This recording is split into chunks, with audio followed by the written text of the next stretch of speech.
Samsung's Q950A and Q900A both promise cinematic Dolby Atmos sound, but one costs $500 more. Is it really better, or is Samsung just upselling hype? After 100+ hours of testing, there's something about the rear speakers that no one talks about. Immersion showdown. Can you hear the difference? Watch closely.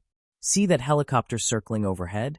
On the Q950A, the rear speakers create a true 360-degree sound bubble, fully surrounding the listener. But on the Q900A, the rear effects fade, making the soundstage feel incomplete. This is the biggest difference nobody talks about.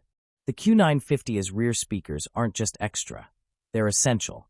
They're also 20% louder, which makes a massive impact in larger rooms. Bass battle. Does the extra money add more power?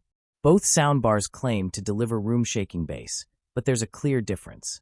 The Q950's subwoofer digs 5 Hz deeper, making explosions and low-end effects feel more powerful. It's not just louder, it's more refined, adding depth without distortion. But in an apartment setup, your neighbors will hate both equally. The difference is noticeable, but not a game changer unless you're looking for that extra cinematic punch. Gamers, pay attention, a surprising winner. For gaming, things take an unexpected turn.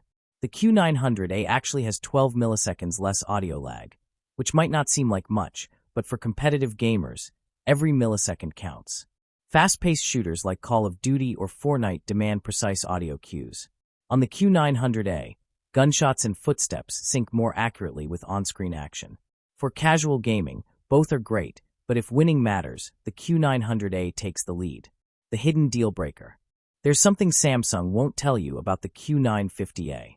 While its extra speakers make a difference, the wireless rear speakers sometimes disconnect. It doesn't happen constantly, but when it does, reconnecting them can be frustrating. Meanwhile, the Q900's simpler setup just works. Fewer speakers mean fewer potential issues, and for those who want a hassle-free experience, this could be a deciding factor. Final verdict. Should you spend more? Buy the Q950A if. A full 1.4 surround experience is a must. You have a large room that needs more volume and immersion. You don't mind occasional rear speaker disconnections. Save money with the Q900A if. Gaming performance matters, and lower audio lag is a priority. Your room is small or medium-sized and doesn't need extra speakers. You want a simpler, more stable setup. Smart money tip. Right now, the Q900A often sells for half the price of the Q950A, making it the better buy for most people. The extra $500 does bring more immersion, but only if you need it. What's next? Would you pick the Q950A or the Q900A? Let's debate in the comments. And if you want to see how these compare to Sony's new HT A5000, hit subscribe. The results might shock you.